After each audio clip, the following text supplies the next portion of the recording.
Salam dan salam sejahtera bagi kita semua. Salam kita jumpa kembali dalam ibadah live streaming di GBI WC Latumanten.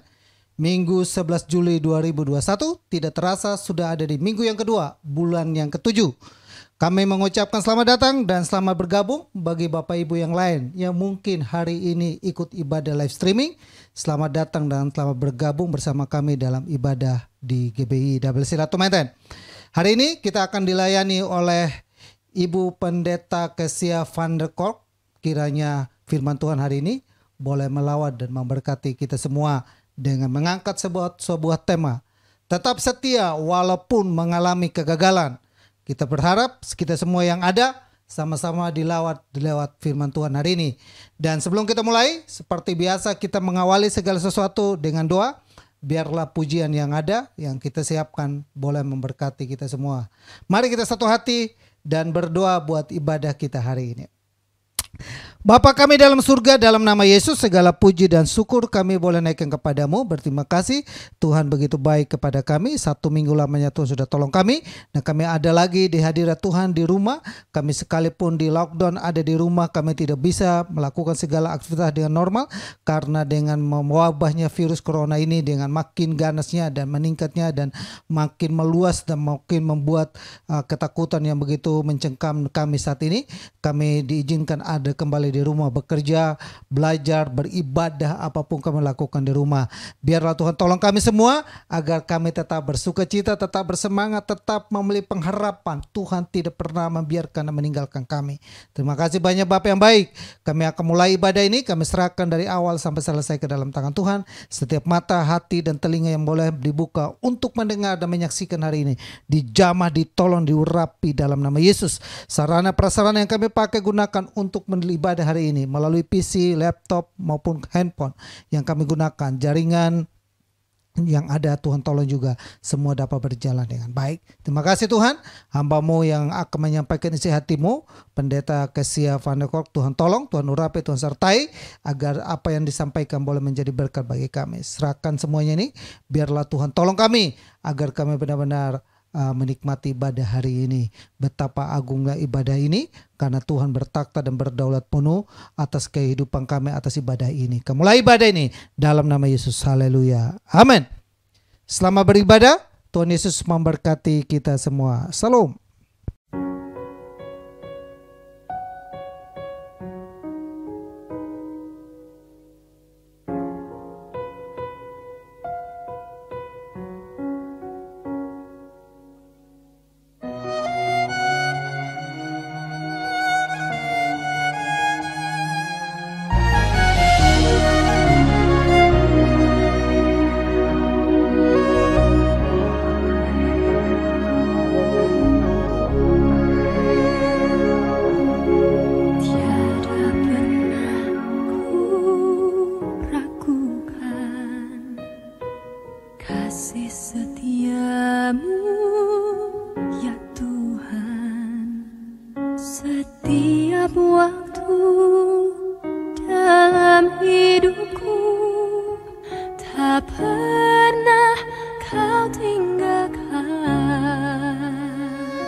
Awan gelap pun menghadang, hadapi badai, lewati gelombang, tak pernah kau tinggalkan diriku.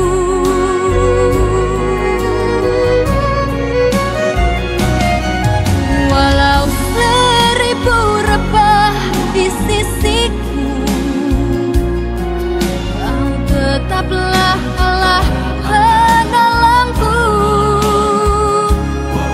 Walau 10.000 rebah di kananku, takkan ku goyah, sebab Yesus sertaku. Walau 1000 rebah di sisiku, kau tetaplah Allah penolongku. Walau 10.000 rebah di kananku, takkan ku goyah, sebab Yesus sertaku.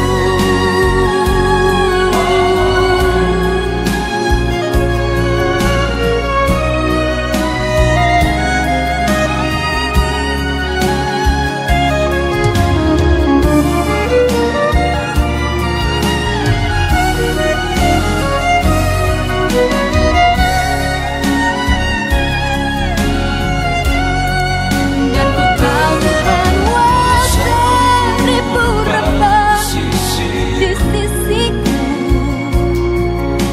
kau tetaplah Allah penolongku.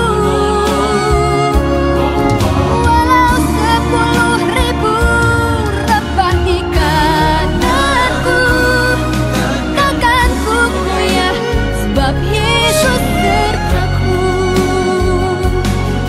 Walau 10.000 rebah di kananku, takkan ku goyah, sebab Yesus sertaku. Takkan ku goyah, sebab Yesus sertaku. Takkan ku goyah, sebab Yesus sertaku. Takkan ku goyah, sebab Yesus sertaku selamanya.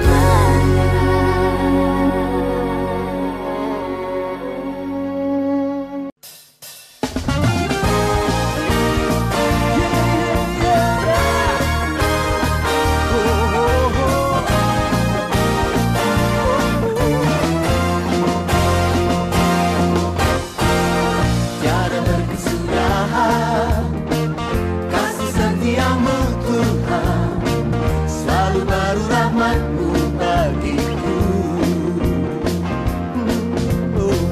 Hari berganti hari, tetap kulihat kasih-Mu, tak pernah berakhir di hidupku. Tuhan Yesus baik, sungguh amat baik, untuk selama-lamanya. Tuhan Yesus baik, yeah, Tuhan Yesus baik, sungguh amat baik, untuk selama-lamanya. Tuhan Yesus baik.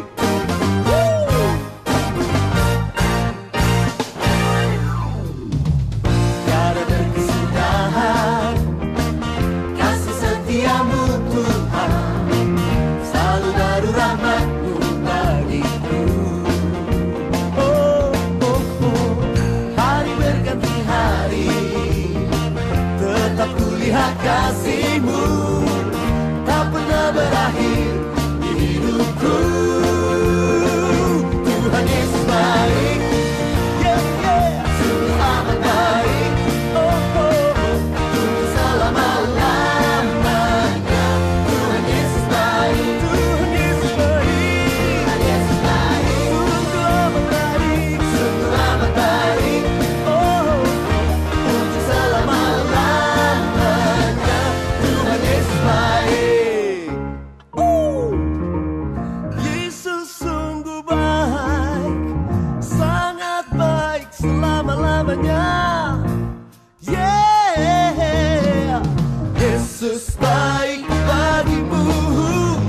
Yesus baik bagiku, dulu, sekarang, dan selamanya. Ya sungguh baik.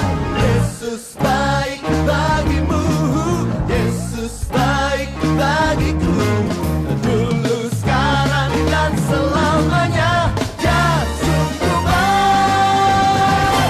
Tuhan Yesus baik, sungguh amat baik, untuk selama-lamanya. Tuhan Yesus baik, Tuhan Yesus baik, sungguh amat baik, untuk selama-lamanya. Tuhan Yesus baik, dari selamanya sampai selamanya, untuk selamanya-lamanya. Tuhan Yesus baik.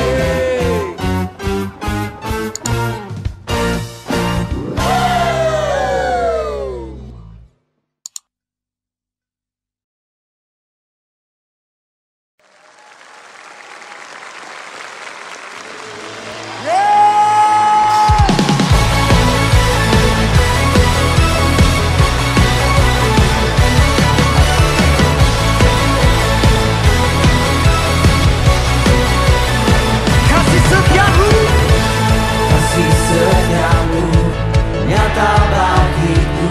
Hikmat kebajikan, hikmat kebajikan tersedia bagiku. Semua alasanku limpahkan segalanya, dan anugerahnya sangat besar bagiku. Semuanya aku diberkati, aku dilimpahi, karena alasanku menyediakan. Aku diberkati, aku dilimpahi, atas sempurna anugerah Tuhan bagiku. Anugerahmu Tuhan Yesus, semuanya katakan.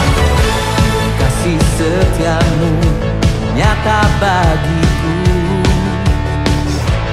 hikmat kebajikan tersedia bagiku. Oh, sebab alasanku limpahkan segalanya, dan anugerahnya sangat besar bagiku. Semua aku diberkati, aku dilimpahi, karena alasanku untuk menyediakan. Aku diberkati, aku dilimpahi, atas sempurna anugerah Tuhan bagiku.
Ya Bapak Ibu dan Saudara yang saya kasihi, kita akan masuk dalam doa anak-anak. Saya percaya bahwa Bapak Ibu boleh diberkati melalui firman Tuhan, melalui pujian yang ada, yang kita sudah saksikan hari ini. Biarlah kita tetap berkata, aku diberkati, tetap setia karena Tuhan pasti selalu mau memberkati kita. Keinginan dan kemauan Tuhan adalah siang dan malam Dia mau memberkati kita. Tidak ada keinginan dan kemauan Tuhan siang dan malam mencelakakan kita, tidak ada. Saya pelajari Alkitab, kemauan Tuhan dari dulu sampai sekarang. Tuhan mau kita dalam keadaan yang baik-baik. Amin. Salam adik-adik semua. Apa kabar adik-adik? Apa kabar Adeline? Apa kabar Sandra? Apa kabar Ica, Alicia, Suho, Carlos, ya, Angel, ya, di mana semua ini? Dan juga siapa nih? Alicia Grislia, anak daripada Bu Vivi dan juga Pak Hengki, Kevin. Apa kabar juga buat Sena dan juga adiknya Sena, Sean Kendrick, yang dimana kemarin papanya dipanggil pulang. Kita doakan buat mereka. Buat Dylan, buat Jovanka, bahkan adiknya Jovanka, buat Carlos, buat Vincent, buat Kesia, dan buat Berlian Audrey, dan juga buat Bu Liana, 2 anaknya. Apa kabar Bapak Ibu semua? Apa kabar adik-adik semua? Sehat-sehat selalu? Amin. Mari Bapak Ibu dan Saudara yang saya kasihi, kita satu hati berdoa buat anak-anak kita, biar mereka selalu dalam keadaan sehat. Rangkul mereka dan peluk mereka, tumpangkan tangan. Kita setiap minggu doa buat mereka.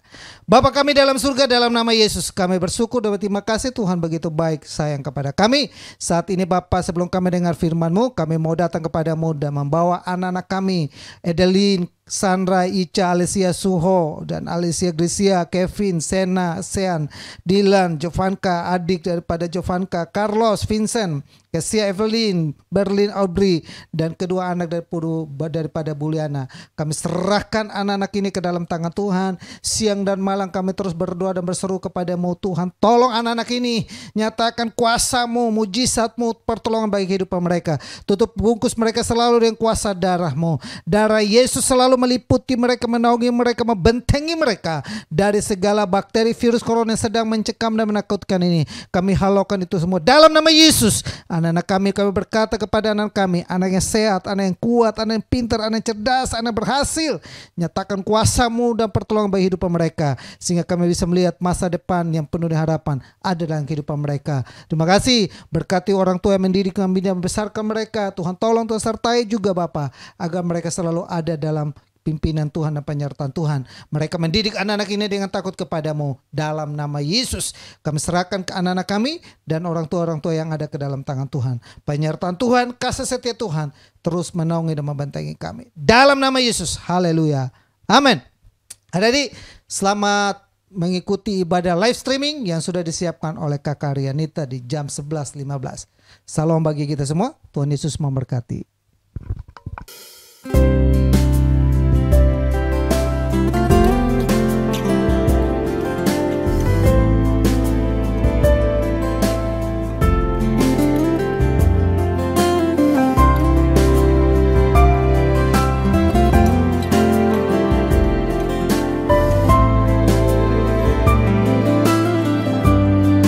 Ku tetap cinta,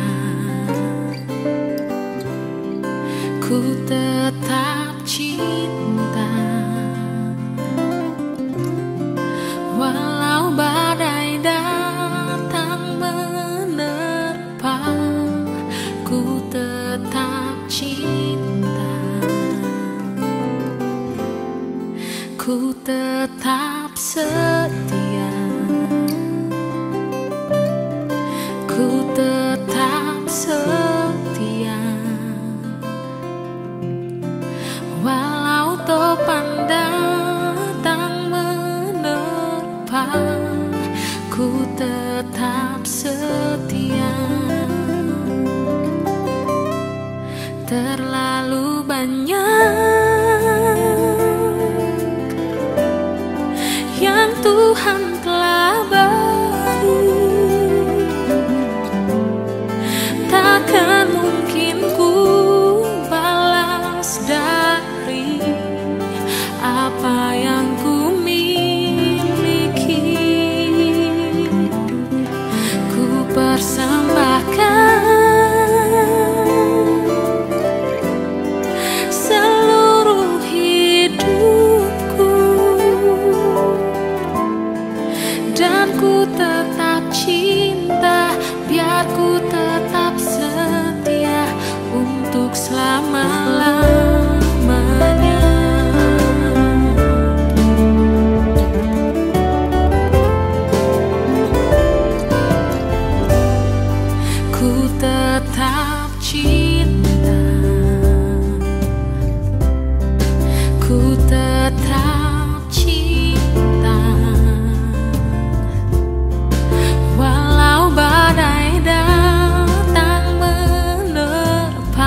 apa yang ku miliki,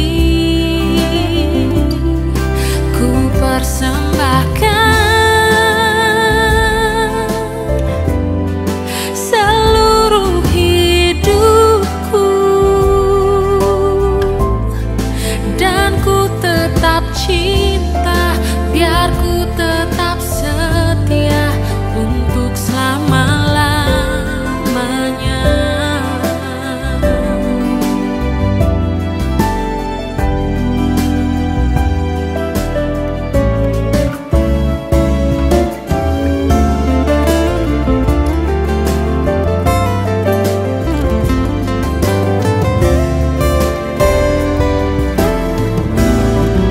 Terlalu banyak yang Tuhan telah beri, takkan mungkin ku balas dari apa yang ku miliki, ku persembahkan seluruh hidupku, dan ku tetap cinta, biar ku tetap setia untuk selama-lamanya. Dan ku tetap cinta, biar ku tetap setia untuk selama-lamanya. Oh, dan ku tetap cinta, biar ku tetap setia untuk selama-lamanya.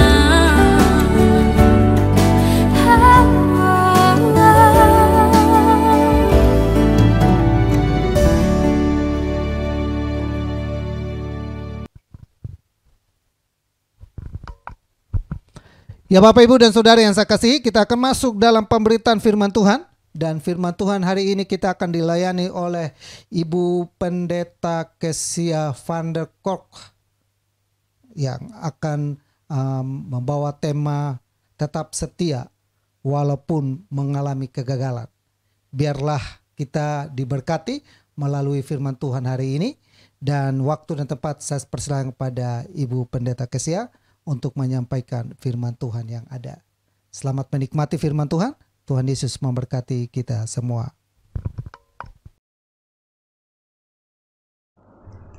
Shalom Bapak Ibu Saudara.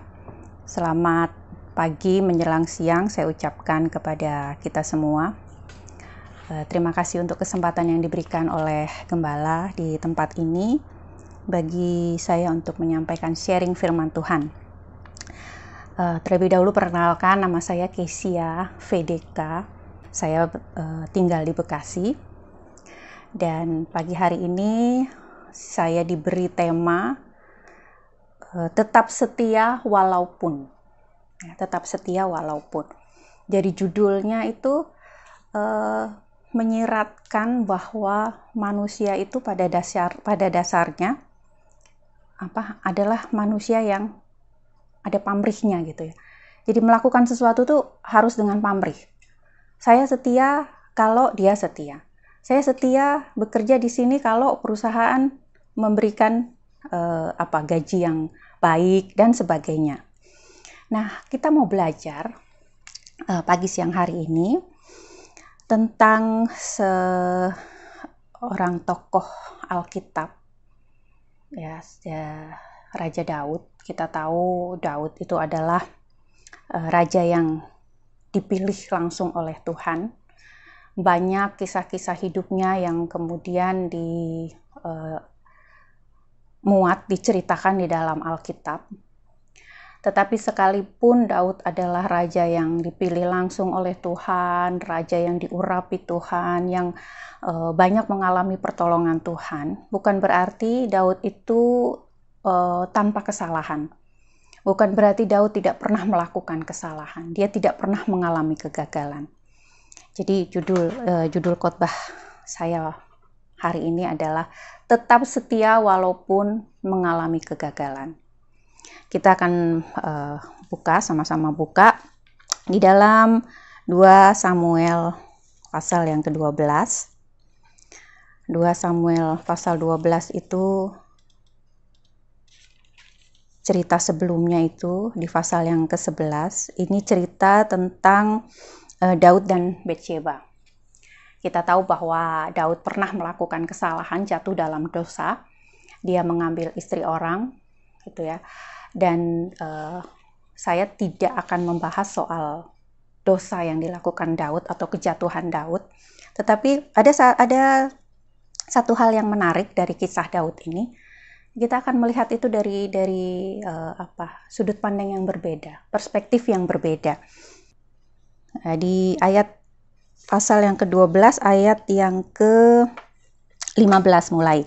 Jadi ceritanya saat Daud jatuh dalam dosa dengan berzinah dengan Batsyeba, akhirnya dari perbuatannya itu Batsyeba mengandung dan melahirkan seorang anak.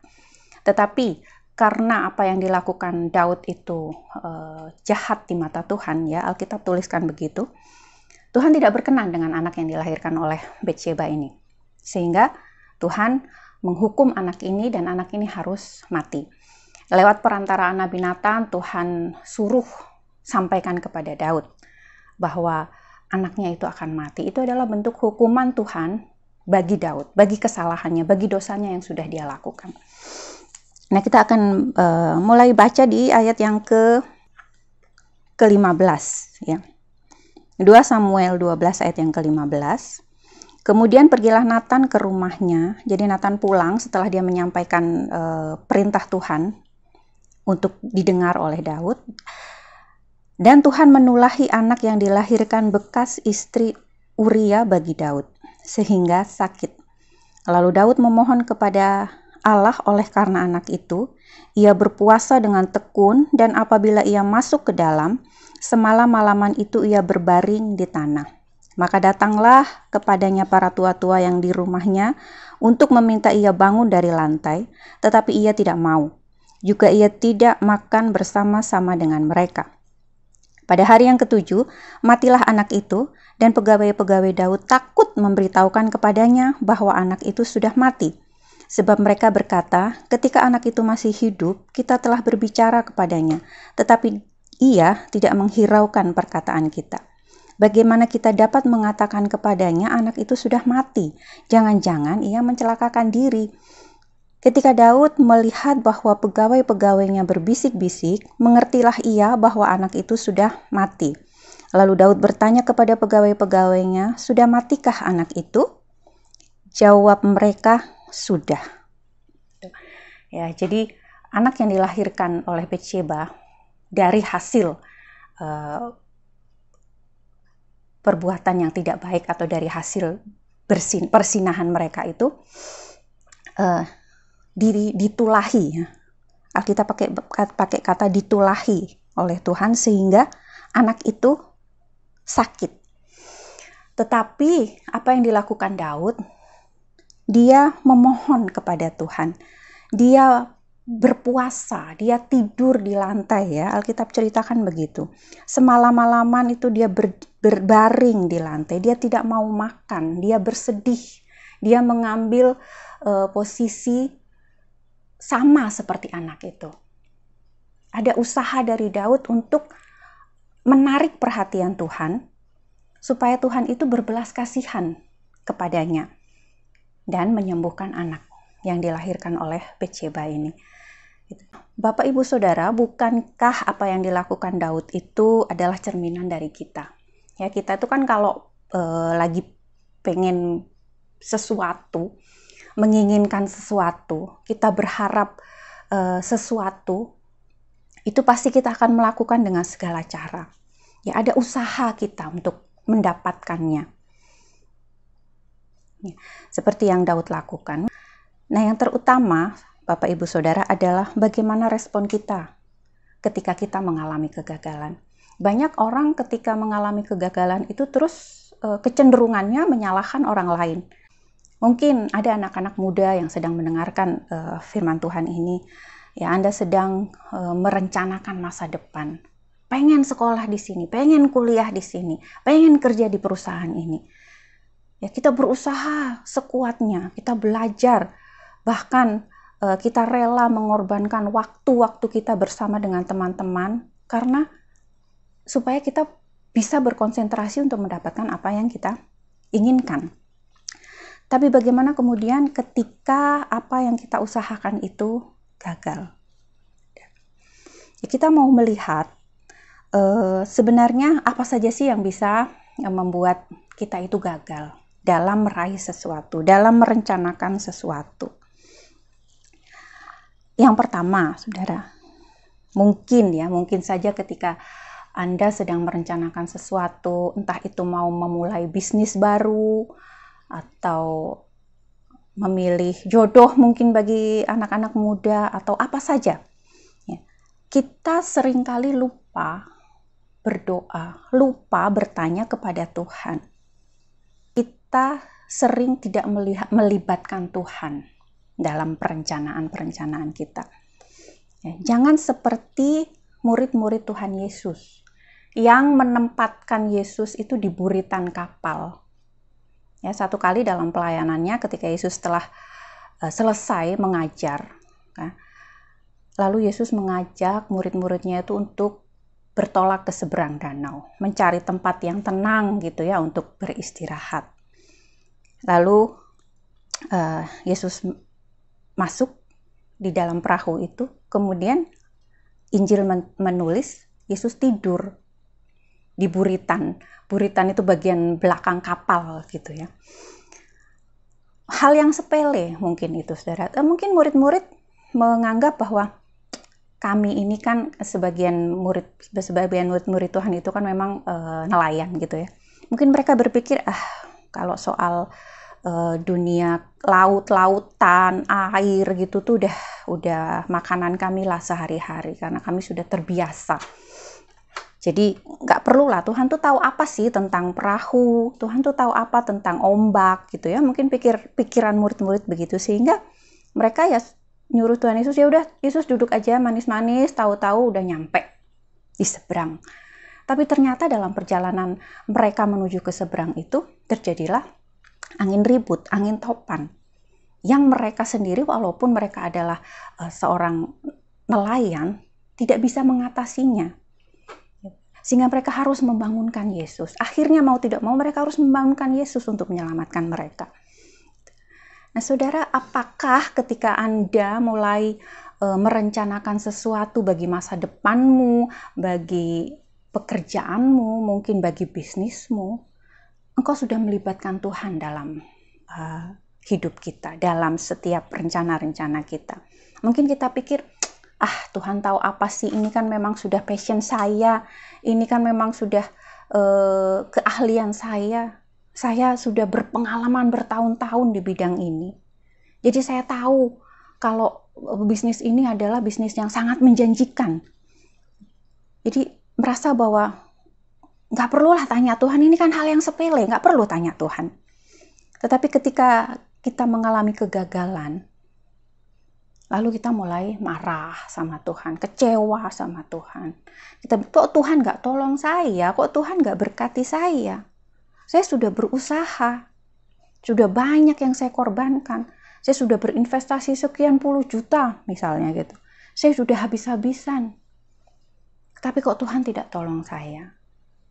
Pertanyaannya bukan kenapa kok saya gagal, tapi pertanyaan adalah sudahkah kita melibatkan Tuhan ketika kita sedang merencanakan sesuatu itu? Ya. Sudahkah kita bertanya, Tuhan, benar nggak? Boleh nggak kalau saya pilih ini? Boleh nggak kalau saya lakukan itu? Libatkan selalu Tuhan dalam setiap apapun yang kita rencanakan dalam hidup ini. Ya. Lalu yang kedua, mungkin saudara sudah berdoa. Saudara merasa bahwa saya sudah berdoa, saya sudah bertanya sama Tuhan. Tapi tetap aja gagal juga. Mungkin, saudara ya, kita termasuk dalam golongan orang-orang yang ditulis oleh Yakobus 4 ayat yang ketiga. Coba kita buka Yakobus 4 ayat yang ketiga. Atau kamu berdoa juga, tetapi kamu tidak menerima apa-apa karena kamu salah berdoa. Sebab yang kamu minta itu hendak kamu habiskan untuk memuaskan hawa nafsumu. Kalau di terjemahan lain, itu dipakai kata untuk tujuan atau alasan yang salah. Kita berdoa, tapi tujuannya salah, alasannya salah. Cara mencapainya, cara mendapatkannya itu salah. Seperti yang Daud lakukan. Cara dia untuk mendapatkan anak itu salah di mata Tuhan. Kadang-kadang kan gitu ya saudara, kita suka melihat apa yang ada di depan kita gitu, bahwa oh itu ini bisnis yang menjanjikan, ini cocok dengan saya, pekerjaan ini udah sesuai dengan deskripsi saya, keahlian saya, kemampuan saya di bidang ini udah cocok semuanya. Bukan perkara hanya cocok saja saudara, tapi kita juga harus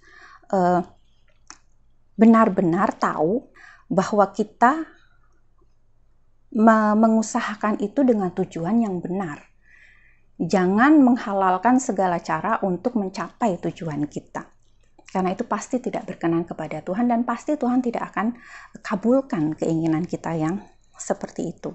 Banyak peristiwa dalam hidup saya itu saya sampai pada satu kesimpulan bahwa hidup kita sebagai orang percaya, sebagai anak-anak Tuhan, ya, hidup kita itu adalah tentang melakukan kehendak Tuhan. Jadi apapun yang kita lakukan, apapun yang sedang kita usahakan, kita rencanakan, itu harus seperti maunya Tuhan. Jadi kalau apa yang kita perjuangkan, apa yang ingin kita capai itu tidak seperti maunya Tuhan, mungkin saja saudara, bisa saja itu terjadi. Ya, tetapi sesuatu yang kita paksakan itu hasilnya pasti tidak akan jadi baik. Ya, mungkin ibaratnya tuh kita seperti berjalan di dalam lumpur. Langkah kita tuh akan berat. Ketika kita mau melangkah tuh rasanya berat gitu. Kita seperti memikul beban. Kenapa? Karena apa yang kita lakukan itu nggak seperti maunya Tuhan.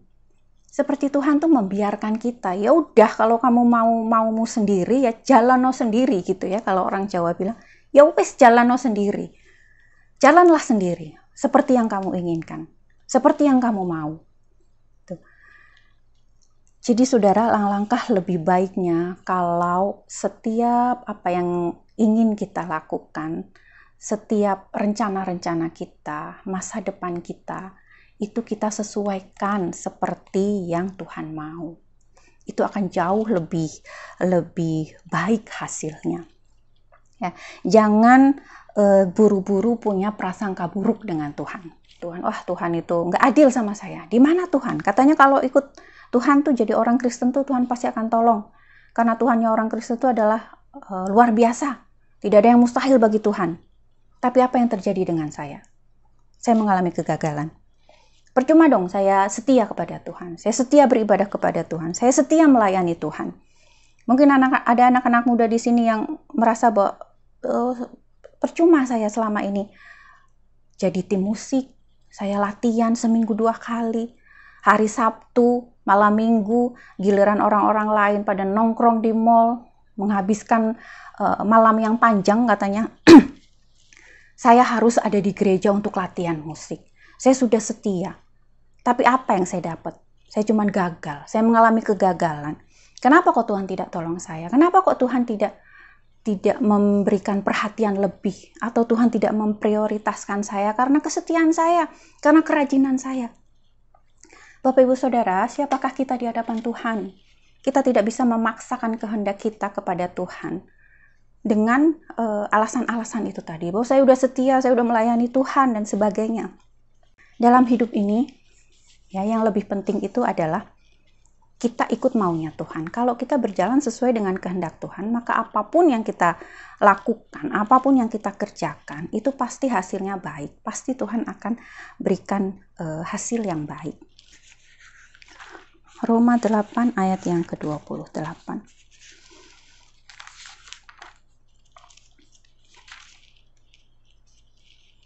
Kita tahu sekarang bahwa Allah turut bekerja dalam segala sesuatu untuk mendatangkan kebaikan bagi mereka yang mengasihi Dia, yaitu bagi mereka yang terpanggil sesuai dengan rencana Allah. Jadi Allah turut bekerja dalam segala sesuatu di hidup kita, termasuk kegagalan-kegagalan kita, untuk mendatangkan kebaikan. Jadi pengertian saya dengan ayat ini itu begini. Misalnya, saudara punya keinginan, saudara punya permintaan kepada Tuhan ya untuk sesuatu. Misalnya mau memulai bisnis baru gitu. Lalu kita sudah mengusahakannya dengan segala cara, tetapi gagal karena Tuhan tidak berkenan. Kalau Tuhan ya membuat apa yang kita usahakan itu gagal, bukan karena Tuhan itu nggak perhatian sama kita, bukan karena Tuhan tidak mengasihi kita, bukan karena Tuhan pilih kasih sama kita. Saya punya pemahaman bahwa Tuhan ingin menyelamatkan kita, atau Tuhan ingin meluputkan kita dari pengaruh buruk atau dari kejadian-kejadian tidak menyenangkan akibat dari pilihan-pilihan kita itu. Ya, bisa saja itu terjadi. Ya. Yang kita lihat kan apa yang di depan mata, bahwa oh ini bagus, oh ini prospeknya bagus, ini trennya lagi bagus gitu. Tapi Tuhan bisa melihat jauh ke depan yang mungkin yang tidak bisa kita lihat. Gitu, bahwa nantinya kalau misalnya Tuhan kasih itu ya, Tuhan berikan apa yang kita mau itu, sesuatu itu akan menjauhkan kita dari Tuhan. Ya, kita akan begitu terikat gitu dengan kegiatan baru kita, misalnya dengan hobi baru kita itu, sehingga kita tidak punya lagi waktu untuk Tuhan. Jadi fokus kita kepada Tuhan itu sudah teralihkan oleh pekerjaan kita itu, oleh hobi kita itu, atau apapun gitu yang sementara kita sedang usahakan. Itu sebabnya Tuhan tidak berikan, ya, atau dalam tanda kutip Tuhan gagalkan gitu. Cuman masalahnya, saudara, kan kita tidak semua orang tuh bisa mengerti gitu loh maksud Tuhan tuh seperti itu. Yang ada, kita udah ngomel duluan, kita udah marah duluan sama Tuhan, kita kecewa. Lebih parah lagi, akhirnya kita tinggalkan Tuhan. Karena kita merasa Tuhan tidak tolong saya, Tuhan tidak bela saya gitu. Saya sudah mengalami kerugian dan sebagainya. Tapi, teladan yang baik, saudara, dari doa yang benar itu ya. Kalau kita sedang merencanakan sesuatu, ya, kita berdoa kepada Tuhan. Kita meneladani doa Yesus di Taman Getsemani. Ya, ketika malam terakhir sebelum Yesus kemudian paginya itu kemudian disiksa untuk disalibkan, dia pergi berdoa, pergi menyendiri berdoa di Taman Getsemani. Ya, dia katakan kepada Tuhan, Tuhan kalau boleh ya Bapa, kalau boleh lalukanlah cawan ini. Saudara tahu ya, itu kisah Yesus ketika dia berdoa. Tuhan punya permintaan. Tuhan tahu bahwa apa yang akan terjadi pada dirinya, mungkin semenit, 2 menit berikutnya, bahwa dia akan mengalami satu persatu siksaan, penderitaan, sampai akhirnya dia sampai di kayu salib. Dia tahu bahwa siksaan itu akan begitu berat, dia nggak bisa menanggungnya, sehingga dia berdoa kepada Tuhan, ya Bapa, kalau boleh lalukan cawan ini. Gitu. Tetapi Yesus selalu menutup doanya itu dengan, tetapi bukan kehendakku yang terjadi, melainkan kehendakmu lah yang terjadi. Jadi setiap kali kita mau menyampaikan keinginan kita kepada Tuhan, kita boleh, saudara, berpendapat gitu ya. Kita boleh, kadang-kadang kita manusia itu kan suka berargumentasi gitu ya kepada Tuhan. Tetapi sekali lagi, saudara, jangan paksakan keinginan kita, kemauan kita itu, walaupun dalam dalam kita melabelinya dengan doa. Saya sudah berdoa kok sama Tuhan. Iya betul, kita berdoa, tapi kita maksa gitu. Yang benar adalah ya sampaikan keinginanmu, tapi seperti yang Yesus katakan, bukan kehendakku yang terjadi, tapi kehendakmu. Ya, dengan kita berdoa seperti itu, kita itu sedang mempersiapkan diri kita ketika ya apa yang kita inginkan itu tidak terjadi. Ya, apa yang terjadi itu justru sebaliknya, tidak seperti yang kita harapkan. karena kita tahu bahwa itu bukan kehendak Tuhan. Kita tahu bahwa Tuhan itu punya rencana yang lebih baik lagi buat kita. Tuhan menghindarkan kita dari melakukan kesalahan. Jangan berburuk sangka sama Tuhan. Yeremia 29. Mengapa gitu ya? Kita tidak boleh berburuk sangka sama Tuhan. Mengapa kita tidak boleh kecewa ketika kita mengalami kegagalan? Karena Yeremia 29 ayat ke-11, sebab aku ini mengetahui rancangan-rancangan apa yang ada padaku mengenai kamu, demikianlah firman Tuhan, yaitu rancangan damai sejahtera dan bukan rancangan kecelakaan, untuk memberikan kepadamu hari depan yang penuh harapan. Tuhan itu punya rancangan bagi setiap kita, setiap pribadi, Bapak, Ibu, saudara-saudara, anak muda. Ya, Tuhan sudah merencanakan sesuatu untuk kita dengan maksud kebaikan, bukan dengan maksud untuk mencelakai kita. Ya, sesuatu yang tidak enak yang terjadi dalam hidup kita itu, seperti yang saya tadi ulang-ulang bilang, bahwa itu salah satu cara Tuhan untuk menghindarkan kita dari kecelakaan, menghindarkan kita dari masalah yang bisa saja terjadi kalau kita memaksakan kehendak kita. Karena rancangan Tuhan itu adalah rancangan yang mendatangkan damai sejahtera. Kalau saudara melakukan sesuatu pekerjaan itu seperti yang Tuhan mau, maka yang terjadi adalah dalam perjalanan kita, dalam perjalanan Bapak Ibu Saudara mencapai sesuatu, itu kita akan menjalaninya dengan damai, dengan sejahtera, karena kita ada di jalan Tuhan. Tapi kalau kita mau memaksakan kehendak kita berjalan dalam jalan kita sendiri, yaitu tadi seperti yang saya bilang ya, kita akan berjalan itu seperti membawa beban. Berat rasanya perjalanan itu karena nggak ada damai. Kenapa nggak ada damai? Ya karena jalan yang kita pilih itu bukan jalannya Tuhan. Tuhan tidak berkenan. Sama seperti yang Daud lakukan. Tuhan sudah jelas bilang bahwa saya, Tuhan, maksudnya aku tidak berkenan terhadap anak itu. Jadi walaupun Daud sudah berusaha, tetap Tuhan tidak berkenan. Poin yang penting adalah bagaimana respon kita. Apakah kita, ya kalau orang kecewa sih itu manusiawi ya, kecewa itu karena gagal.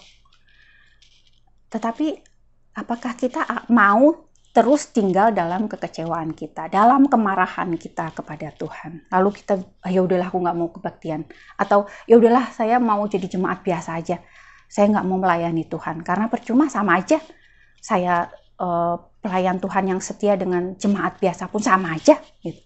Nggak ada bedanya.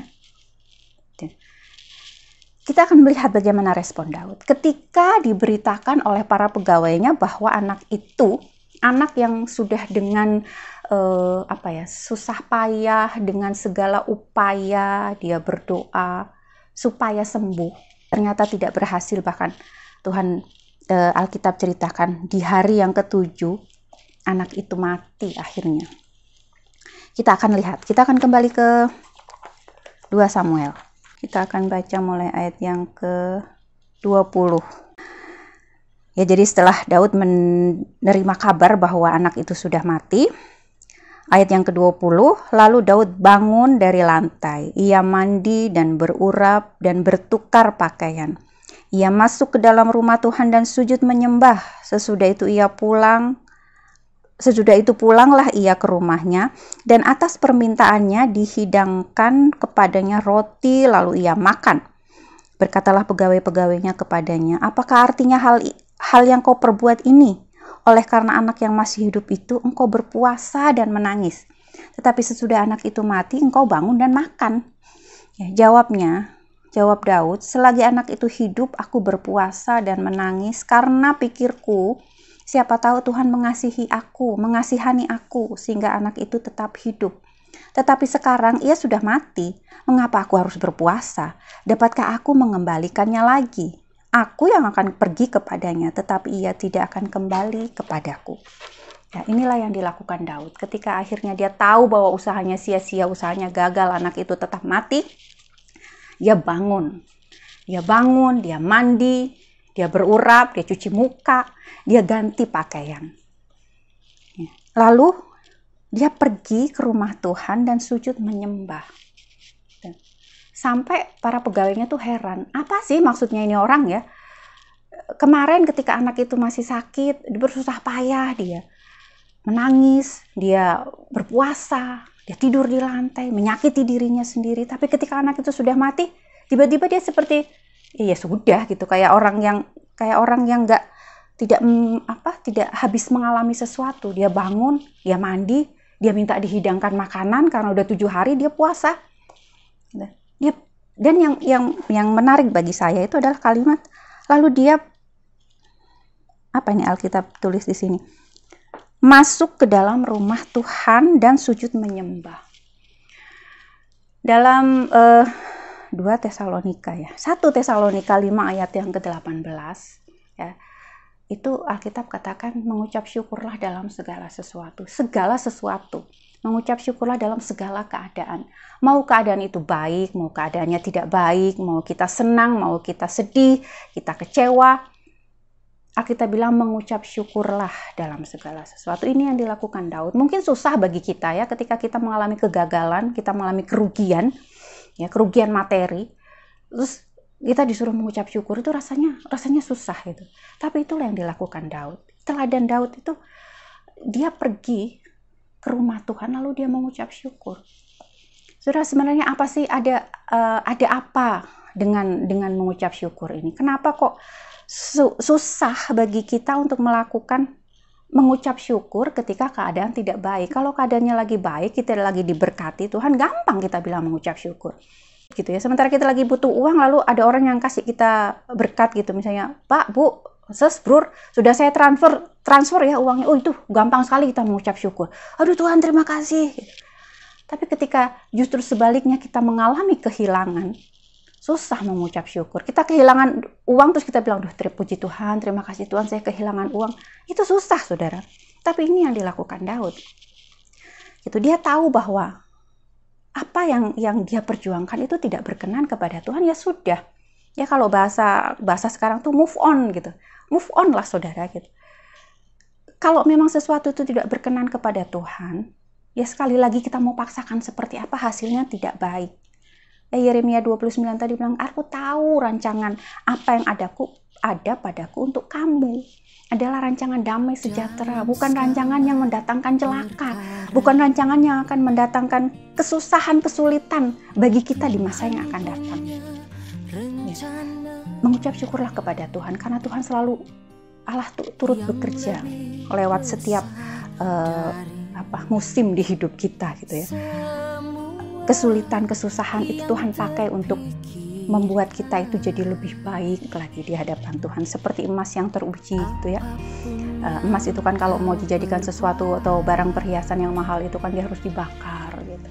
Tuhan ingin hidup kita itu lebih baik lagi, sehingga kita tuh berkenan kepada Tuhan. Apapun yang kita lakukan itu adalah kita melakukan hal yang berkenan kepada Tuhan. Lalu berkat dari mengucap syukur itu? Enggak cuma sekedar, oh kalau kamu lagi susah, udah mengucap syukur aja karena itu yang Tuhan suruh, itu yang Alkitab tulis.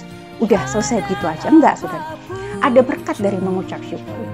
Ya ketika Daud kemudian mengucap syukur kepada Tuhan untuk keadaannya, apa yang Tuhan lakukan kepada Daud? Ya, kita akan buka di 2 Samuel 12 ayat yang ke-24. Berkat Tuhan bagi Daud. Ya, berkat dari mengucap syukur. Kemudian Daud menghibur hati Batsheba istrinya. Ia menghampiri perempuan itu dan tidur dengan dia. Dan perempuan itu melahirkan seorang anak laki-laki. Lalu Daud memberi nama Salomo kepada anak itu. Tuhan mengasihi anak ini, dan seterusnya. Saudara tahu Salomo itu siapa? Salomo itu adalah penggantinya Daud. Daud bukannya nggak punya anak selain Salomo, saudara. Salah satu anak Daud itu Absalom.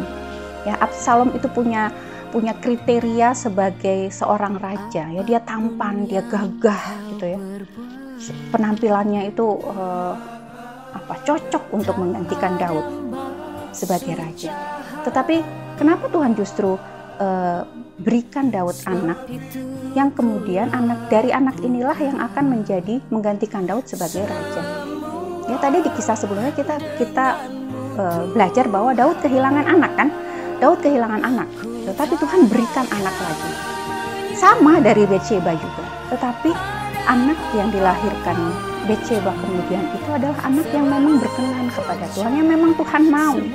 Itu berkat yang luar biasa ya. Buat saya itu berkat yang luar biasa bagi Daud. Kalau saya di posisinya Daud itu saya mungkin nggak henti-hentinya bersyukur gitu kepada Tuhan. Karena saya kehilangan A, Tuhan gantikan B, yang berkatnya itu jauh lebih besar. Itu berkat dari mengucap syukur. Kalau misalnya respon Daud salah kepada Tuhan, dia marah dan sebagainya, mungkin nggak akan seperti ini jadinya. Dia tidak akan mendapatkan anak yang kemudian akan menggantikan dia sebagai raja. Jadi saudara, kalaupun kita, saudara, bapak ibu, saudara-saudara mengalami kegagalan, cobalah pahami ya, dengan iman kita bahwa kegagalan itu untuk mendatangkan kebaikan bagi kita. Karena rancangan Tuhan itu adalah hari depan yang penuh harapan. Puji Tuhan, kiranya firman Tuhan yang saya sampaikan hari ini itu mengubah cara pandang kita ya tentang kegagalan. Tapi segala sesuatu yang Tuhan kerjakan dalam hidup kita itu mendatangkan kebaikan bagi kita. Puji Tuhan, kiranya saudara diberkati lewat kebenaran firman Tuhan ini. Saya kembalikan kepada Bapak Gembala. Ya, Bapak Ibu dan Saudara yang saya kasihi, saya percaya bahwa Bapak Ibu semua yang ada di rumah, yang ada dimanapun hari ini, yang masih kita ibadah melalui live streaming hari ini, firman Tuhan yang kita terima hari ini, biarlah itu meneguhkan kepada kita bahwa siapapun kita, apapun keadaan dan kondisi kita pasti akan ada kalanya mengalami kegagalan. Daud, raja yang hebat dan luar biasa, tapi pernah gagal. Sama, Abraham juga bapa beriman, tapi pernah gagal juga, tidak sabar menunggu waktunya Tuhan. Daud juga sama, dan banyak tokoh yang lain. Bahkan ada begitu banyak orang yang gagal, tapi mereka tidak pernah meninggalkan Tuhan. Mereka tetap setia kepada Tuhan. Amin. Hari ini pelajaran yang kita dengar adalah Daud berdoa supaya Tuhan tolong, tapi Tuhan justru izinkan anaknya meninggal. Kadangkala kita berpikir bahwa apa yang saya mau, keinginan saya, doa saya harus Tuhan jawab sesuai dengan kemauan saya. Firman Tuhan hari ini sudah menegaskan itu kepada kita. Bahkan kita sudah pernah membahas itu, bahwa ada 3 jawaban doa. Tuhan jawab ya, tunggu, dan tidak. Nah, hari ini Ibu Pendeta Kesia sudah menguraikan itu buat kita. Tetap setia walaupun mengalami kegagalan. Amin. Kami atas nama semua jemaat dan pengurus mengucapkan banyak terima kasih kepada Ibu Pendeta Kesia. Kiranya Tuhan memberkati ibu dan keluarga. Salam buat suami dan anak-anak. Sehat-sehat selalu. Suatu saat kita boleh berjumpa kembali untuk berfellowship, bertatap muka kembali dalam aktivitas normal setelah pandemi ini selesai. Mari saudaraku yang saya kasihi, ada Bapak Ibu yang lain yang membutuhkan dukungan doa, silakan WhatsApp saya dan silakan mengikuti ibadah secara live streaming. Kita kebakalan ibadah live streamingnya lama di rumah ini, karena 1 hari diperkirakan akan sampai kepada 60.000 kasus baru. Tingkat penularannya cukup tinggi. Buat Bapak Ibu yang belum divaksin, termasuk saya, segeralah daftar untuk divaksin. Saya dan istri daftar di hari Rabu ini. Kami akan vaksin di daerah Cengkareng karena di situlah yang kosong. Kami tunggu di komplek, tapi komplek belum buka. Ya, kami usahakan yang lain. Segera. Kenapa? Karena kami sering tatap muka dengan orang. Sering juga mungkin ada orang jemaat yang seperti Hendrik yang kemarin hari Rabu dipanggil Tuhan, hari habis ibadah minggu kemarin. hari Minggu tanggal 4. Hendrik Agnes tiba-tiba telepon saya 3 kali. Saya juga bingung ada apa. Memang sih Hendrik, saya pernah ke rumah dan saya sempat wanti-wanti dia. Kenapa? Karena badannya lumayan. Saya bilang, Hen, lu makan jaga-jaga ini. Kemungkinan besar adalah karena serangan jantung. Dan minta saya dilayani, tapi karena saya minta maaf kepada Agnes dan keluarga dan juga keluarga dari Hendrik, karena PPKM darurat, maka saya dan istri tidak bisa menerobos ke Jakarta hari Minggu itu. Kami setelah menerima telepon, kami OTW jalan dari jalan utama ditutup, jalan ke kiri ditutup, jalan ke gang ditutup, dicegat semua. Akhirnya saya dengan berat hati mohon maaf. Kami atas nama Gembala dan semua jemaat mengucapkan turut berduka cita atas kepergian daripada Hendrik yang dengan mendadak dipanggil Tuhan. Dia sudah ada bersama dengan Tuhan. Doakan agar Agnes tetap sehat dan kuat dan situasi ini boleh kembali dia sanggup untuk menghadapinya. Bapa kami dalam surga, dalam nama Tuhan Yesus kami bersyukur Bapa dan berterima kasih buat kebaikan Tuhan dan kemurahan Tuhan. Di akhir ibadah kami datang kepadamu, kami sama-sama dengan semua jemaat Tuhan yang ada bersatu hati Bapa berdoa secara khusus buat Agnes yang hari Minggu kemarin di mana Tuhan sudah memanggil pulang Hendrik ada di pangkuanmu. Kami percaya Hendrik sudah ada bersama dengan Tuhan, Hendrik ada dalam naungan Tuhan dan dalam kuasa-Mu Bapa dan ada dalam pangkuan-Mu. Kami berdoa buat Agnes yang saat ini berduka. Tuhan tolong Tuhan merasa sebagai manusia, merasa sangat kehilangan, merasa sangat Tuhan merasa tidak adil dan lain sebagainya. Ada begitu banyak hal yang mungkin sedang goncang-gancing dalam perasaan dan kehidupannya. Tapi kami percaya biarlah firman Tuhan hari ini kami diajarkan tetap setia walaupun mungkin Tuhan memanggil kekasih kami. Kami berdoa Tuhan berikan penghiburan buat Agnes dan kedua anaknya. Tuhan pelihara keluarga ini, Tuhan sertai, Tuhan tolong senantiasa dalam nama Yesus. Selalu kami berdoa Bapa dan menyerahkan orang tua yang ada di gereja-Mu. Oma Wesley Tarore hamba-Mu serahkan selalu ke dalam tangan Tuhan. Penyertaan Tuhan, perlindungan Tuhan selalu menyertai Oma ini. Kuasa-Mu, kasih-Mu, kemurahan-Mu turun atas kehidupan Oma Wesley dalam nama Yesus. Berkati keluarga ini Bapa, berkati Leni, berkati Anne dan ketiga anaknya dan bahkan Pak Abui juga Tuhan tolong. Kami mendengar kabar Leni minggu yang lalu mungkin juga tidak enak badan, tapi kami percaya Tuhan sudah pulihkan itu dalam nama Yesus. Bahkan kami berdoa buat Papa dan Mama Desi, Tuhan tolong, Tuhan sertai, Tuhan berkati. Papa dan Mama daripada Christine juga Tuhan tolong, Tuhan sertai, Tuhan berkati. Papa dan Mama daripada Jeffrey Tuhan tolong, Tuhan sertai, Tuhan berkati Bapa dalam nama Yesus. Keluarga daripada Santi Tuhan tolong, Tuhan berkati. Dan kami juga berdoa Bapa buat Ibu Aling juga Tuhan tolong, Tuhan berkati keluarga ini, sertai, lindungi, berkati selalu.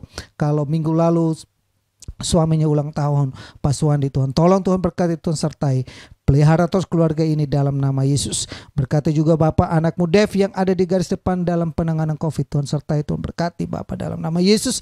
Ibu Bong Kim Hyong yang sakit kakinya juga Tuhan jamah Bapak dalam nama Yesus. Ibu Suryati Tuhan tolong Bapak, Tuhan pelihara. Biar sekalipun tahun yang lalu mengalami kedukaan karena suaminya dipanggil Tuhan karena COVID, tapi kami percaya keluarga ini selalu ada dalam lindungan Tuhan Bapak. Terima kasih. Berdoa Bapak dan menyerahkan semuanya ke dalam tangan Tuhan. Ibu Damayanti, keluarga daripada Johnny dan Mega dan keluarga semuanya, baik Mian, baik Michael, Tuhan berkati keluarga ini selalu dalam nama Yesus. Kami serahkan keluarga ini semua ke dalam tangan Tuhan.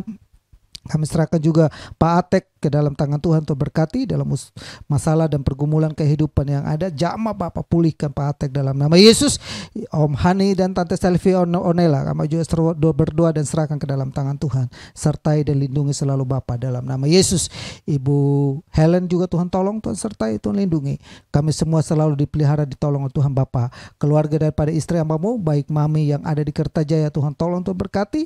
Baik Mama yang ada di Pulau Semau, Tuhan tolong, Tuhan berkati. Baik In, Rudy dan Raya Jun Sandra yang ada juga, Tuhan tolong keluarga ini.